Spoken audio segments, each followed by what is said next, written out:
இப்போது எண்ணெய் காஞ்சதுக்கப்புறமா இது வந்து சின்ன வெங்காயம் ஒரு 10 வச்சுருக்கேன் நான் போட்டு, இது வந்து பூண்டு ஒரு முழு பூண்டு அப்படியே தோலோட நசுக்க வெங்காயம் போட்டுடலாம்.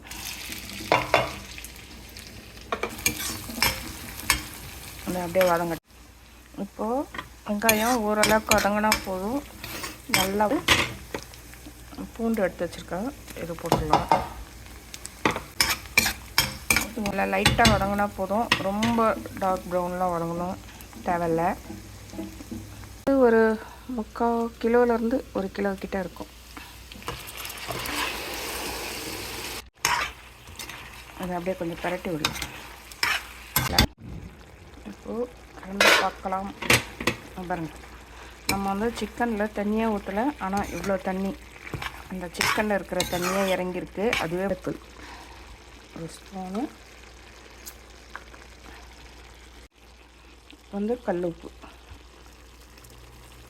சமையலுக்கு கல்லுப்பை யூஸ் பண்ணுங்க, ரொம்ப ரொம்ப நல்லது. அப்படியே ஒரு அப்படியே பெரட்டிட்டு நல்லா பெரட்டுங்க. காரம் உப்பு என்ன பண்ணும், மறுபடியும் மூடி போட்டு அப்படியே கொஞ்சம் வேக வைக்கலாம். இப்போ நம்ம தண்ணி ஊற்றலை, ஆனால் எவ்வளோ தண்ணி வந்துருக்குதுன்ட்டு சிக்கன்லேருந்து அப்படியே இறங்கிருக்கு. இப்போ என்ன பண்ணணும், ஒரு 5-6 காஞ்ச மிளகா சும்மா 2 கிள்ளி வச்சுருக்கேன், அவ்வளோதான். சும்மா லைட்டாக அப்படியே மேலே போட்டுட்டு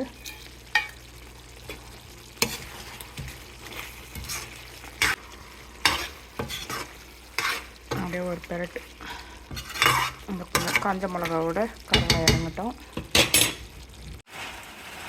நீங்கள் பாருங்கள், பேக்கில்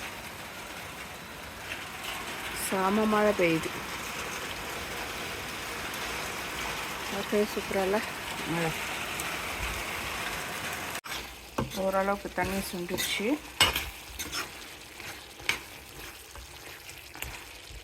அப்போ இந்த டைமில் கொஞ்சம் நல்லெண்ணெய் ஊற்றலாம், கொஞ்சமாக டேஸ்ட் நல்லாயிருக்கும். ஊற்றிட்டு பரட்டலாம். அவ்வளோதாங்க, ரெடி ஆகிடுச்சு. இப்போது ஒரு கை கொத்தமல்லி அப்படியே போட்டுட்டு ஸ்டவ் நான் ஆஃப் பண்ணிடுறேன். ஏன்னா இது ஆஃப் பண்ணால் கூட ஒரு 10 நிமிஷம் இல்லை, 1/2 ஹவர் எரிஞ்சிக்கிட்டே தான் இருக்கும், அந்த ஹீட் இருந்துக்கிட்டே இருக்கும். அதனால் அவ்வளோதான், முடிஞ்சிருச்சு சிக்கன் சுக்கா. இது நீங்கள் தோசைக்கு, சாப்பாட்டுக்கு, சப்பாத்தி எதுக்கு வேணாலும் வச்சு சாப்பிட்லாம், டேஸ்ட்டாக இருக்கும்.